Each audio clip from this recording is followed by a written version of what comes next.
Siddhanta where is Surya Siddhanta. Okay. Because I have come to the topic of Surya Siddhanta, I would like to mention this. Scholars of Jyotisha very well know that the Surya Siddhanta as described by the Acharya is not the Surya Siddhanta that is available as a separate book. Okay? The Vedas are different. There are some people who say Surya Siddhanta is the only text that should be followed. Why? Because it is given by Surya Deva himself. After the words of Surya Deva, what is other than scholars? Nothing. You have to follow the words of Surya Siddhanta only, Surya Bhagavan himself. Okay, I would like to present a humble question. So, to those scholars, please tell me, which Surya? Whether the Surya who gave the first Surya Siddhanta or the second Surya Siddhanta, which was told by Surya, if the same Surya told two Siddhantas, then Surya himself is telling you, correct, these numbers are not permanent. These numbers have to be updated. Right? Or you are saying that one is the real Surya Siddhanta, on what basis you will determine that this is the real Surya Siddhanta, this is not the real Surya Siddhanta. It is only your own wish. So it is it is a blessing that there are two Surya Siddhantas. Why? There are no two Vasishtha Siddhantas, there are no two Pitamaha Siddhantas. There are only two Surya Siddhantas. But it is a blessing for people like me, because I have to connect with people when they are saying that you have to follow only Surya Siddhanta. It is very easy for me to show, you tell me now which Surya Siddhanta. Will the real Surya Siddhanta please stand up? Okay, so that is very clear that the purpose of the Siddhanta is again, it is only to be accurate. Why there are two Surya Siddhantas? The earlier Surya Siddhanta must have been upgraded by somebody else, some scholar. See, I can write a grantha and name it as Surya Siddhanta because I am descended from Prabhu. Right? What is there in the name? Doesn't mean that I am not saying that Vasishtha Siddhanta was not given by Vasishtha. I am saying that it is possible that somebody else wrote it from Vasishtha Gotra, and in the respect of his Gotra Rishi, they have named this Vasishtha Siddhanta. It is possible. I can write a story saying that Bhrigu Maharishi came in my Swapna and he gave these calculations. Surya Bhagavan has given this calculation to Mayasura. Starting there, I am not meaning in disrespect. Please don't misunderstand. Story, even Shankara Bhagavad in the Upanishad Bhashya, he says, Akhyayita Sukha Bodhartha. Why the story is there? For understanding clearly. Guru Shishya Prashna Prativachana Rupena Yada Vishaya Pratipadate Sukhena Vishaya Bhavati Shishya Prashna Prachadi Asya Evam Bhavate Tasya Bhavata Tasya Bhavata Guru Bhavata. That's something kind. So, the stories are there as a helper. They have given importance to the story, saying that Surya Bhagavan has given motivation. Okay, but my point, coming back to my development of the Ganita topic, my point is that the very fact that there are two Surya Siddhantas tells us that the Ganitam has been developed and has to be developed. Right?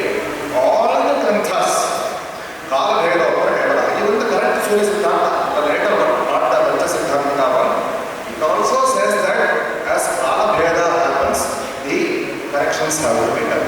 The Ganita has to be developed, it has to be updated. Nowadays, even in phone, we are getting updated. Okay? Sometimes, because of updates, some problems are also coming. That also, we have to be careful. So, update has to be done. That is the fact that the two Surya Siddhantas are telling us. And all the Granthas are telling us what my calculations are. They are valid for some period.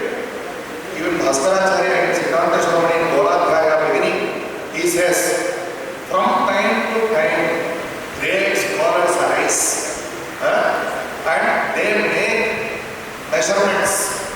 They compare it with the calculations which have been existing earlier. They find that the measurements and the measurements based on protection. Right? I am saying, you want to believe Bhagavan Surya, fine. I am saying, the Surya which you are able to see. Because you know that he is Surya. There is no doubt about that who is. You go outside and see he is Surya. No doubt about it. Whether that Surya Siddhanta was composed by this Surya or somebody by name of Surya, I can name my grandson as Surya and he can write as Siddhanta. Right? But this Surya you can believe. Why don't you believe this Surya?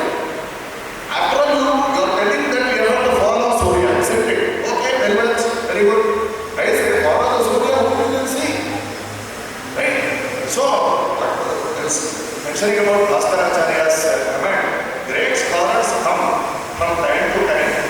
They calculate the differences between the earlier Siddhantas and the Pratyaksha observation.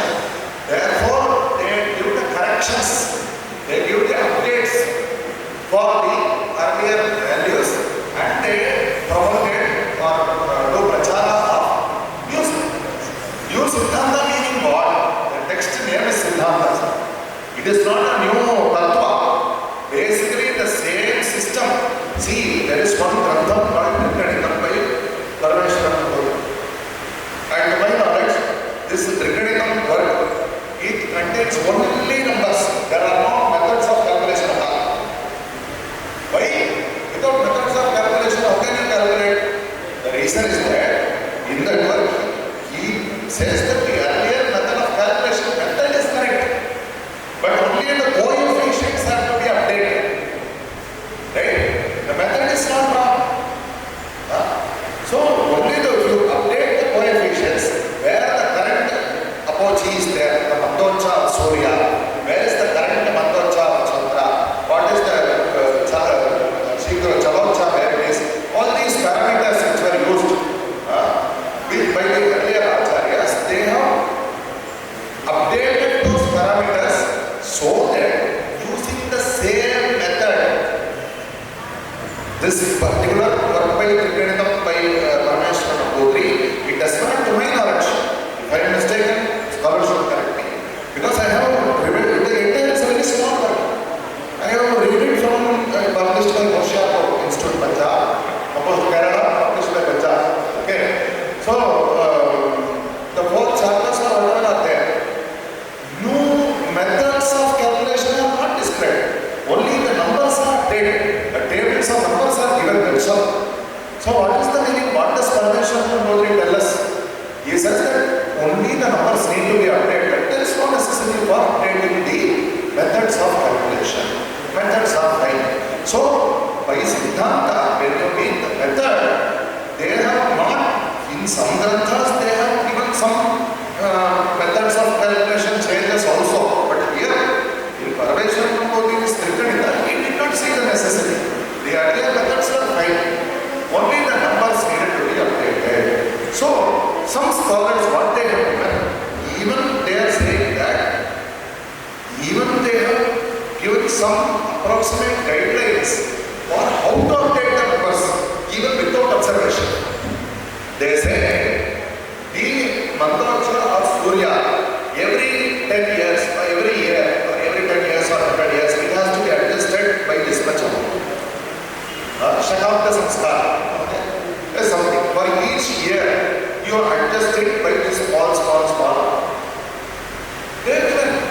So they are aware that the coefficients need to be updated, the bijas need to be updated, and that is one aspect of the development of Ganita which has been happening ever since the time of Aryabhatta, or to be precise, even before Aryabhatta, because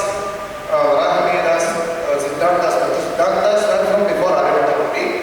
From those periods itself, and the existence of Pancha Siddhantas itself tells us that why Brahma Siddhanta was there, after the Vasishtha gave something, and again Surya gave something, and again Paulisha gave something.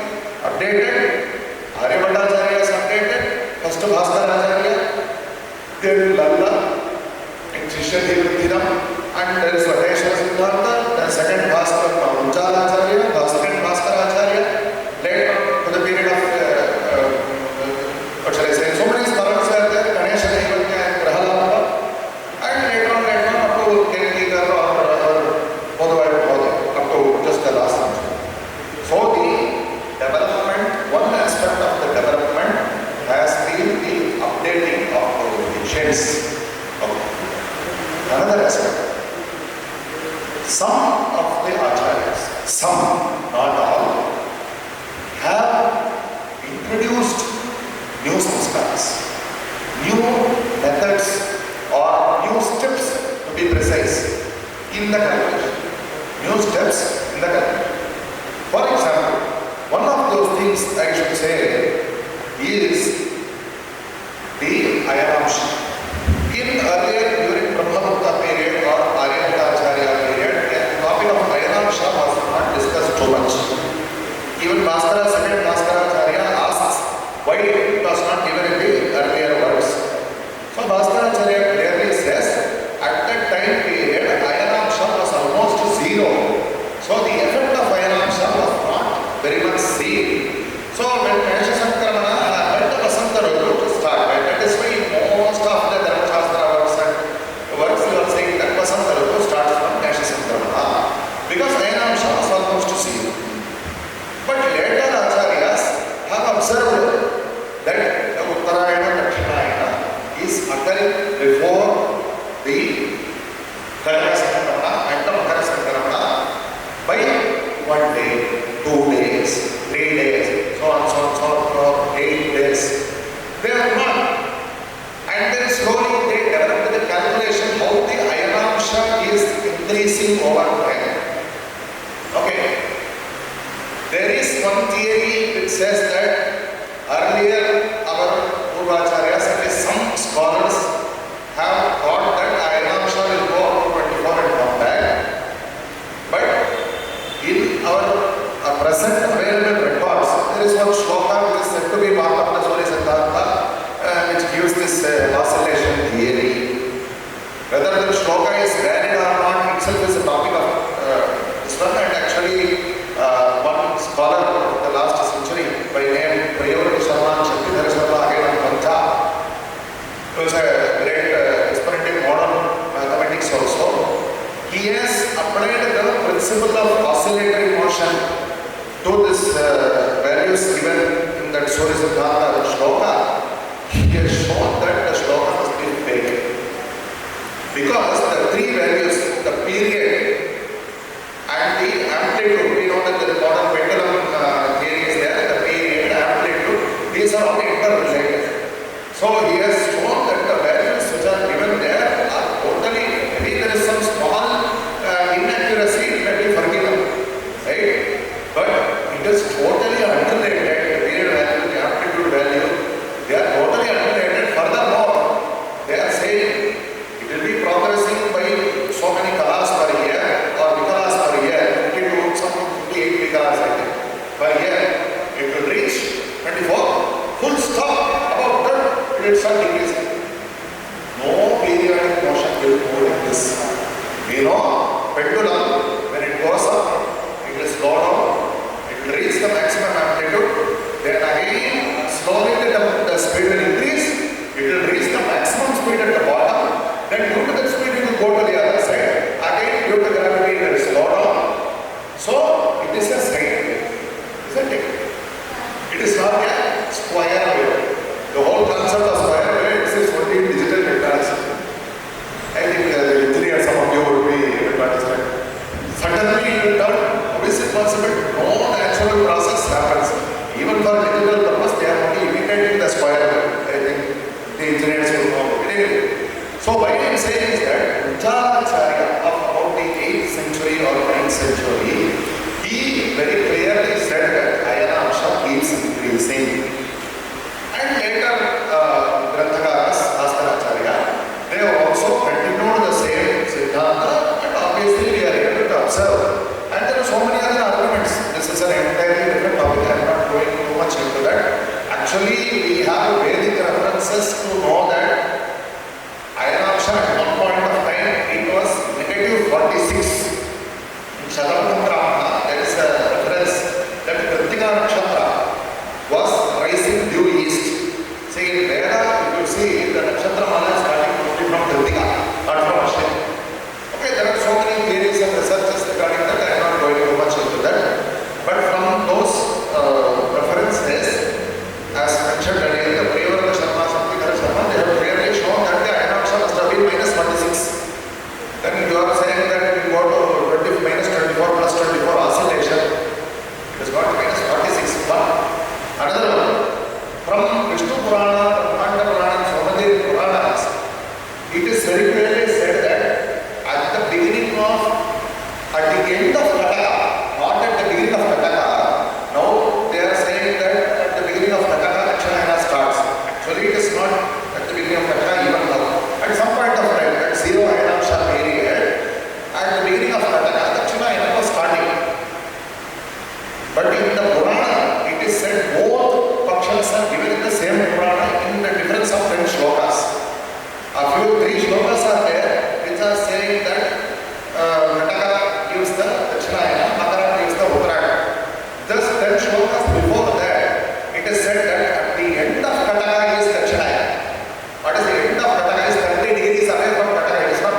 area of attack, isn't it? What Rashi is 30 degrees?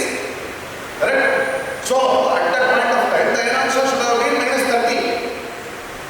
So this 24-degree oscillation Siddhanta, except that one shloka, it is not consistent with the, what shall I say, other Puranic and Vedic evidences. So it is highly possible that one shloka might have been Prakshita. Okay, so, but the later Acharyas, they have, starting and earliest clear references from Ujjala Acharya, they have clearly given the calculation of Ainamsha as giving development. So that is one aspect of the extra calculation which was included in the model, because when the Siddhantas of the time period of zero Ainamsha, they have not given the Ainamsha samskara at all, because Ainamsha is zero. It was not necessary for that for Pratyaksha Sambhara, for achieving accuracy. So as I told you, the purpose of the Gaditam is to achieve accuracy. When there is no visible difference between Mesha and Vasanta Rutu, then there is no scope for the Ainamsha calculation. So that is one important aspect of the development. Okay. One more important aspect is regarding the Deshantara Samskara. It was very well known, even now we can know. See, I traveled towards west from my place in Tamil. Okay? Yesterday Suryodaya and today Suryodaya, I am able to sense, maybe because I am thinking about Jyotisham, I am aware of this, not everybody may not be able to feel it. I am able to sense that the sunrise here in Kerala is a few minutes later than the sunrise at back. And even before that, I was in the eastern part of Tamil Nadu, closer to the eastern seacoast. It was even before that. Right? So, this Deshantara, when we come to a different place, the sunrise is happening later or earlier. Everybody, it's a basic fact. Everybody knows that. But in the Deshantara Samskara, there are, in the earlier texts, 3 steps only have been given. One is Purva Paschima Rekantara is very obvious. Another aspect is due to the north-south difference, because of the seasonal difference. In the winter season, when we are about at the end of Dakshinayana, if you go north, the sunrise will be later. That we know, right? In Delhi, so today we are in Kerala, in almost the very southern end of Bharat, almost the southern end of Bharat. If somebody is there in Delhi, they will tell you that Delhi is, okay, let us just imagine Delhi is almost directly due north of here. The east-west difference, let us neglect. Let us not talk about Mumbai, let us not talk about Kolkata. Let us talk about Delhi. Okay, assuming that Delhi is almost directly north of here, the only difference is north-south. There is no east-west difference. But Delhi people will tell you that sunrise is very, very late. Why? Because there, the effect of the Rutu changes is more. See, now in Kerala, we are supposed to be in Hemanta Rutu. It is, I am fretting, I need back. Just a few days before Bangalore, hardly about 400, 500 kilometers from here, Bangalore was cold. If I go to Madhya Pradesh or Delhi, it will be much cold. Why? Because of the north-south, right? So the sun will very much be later, it will be rising as we go north in Dakshinayana, at the end of Dakshinayana, and the opposite for the Uttarayana, at the end of Uttarayana. So we can understand that north-south will also affect the sunrise time, correct? So this aspect also is known. The third aspect is because of the elliptical motion of the earth around the sun or the sun around the earth, whichever way we want to talk about. So all months are not equal. In Mithuna Masa, it is almost 32 days. In Dharma Masa, it is 29 days. So the sun is traveling along the Rantivrata in varying speeds. The speed of the sun is different. So because of that, there is an effect on the length of the day. So this is called Bhujantara. These 3 calculations were given in the earlier works for the calculation of sunrise difference.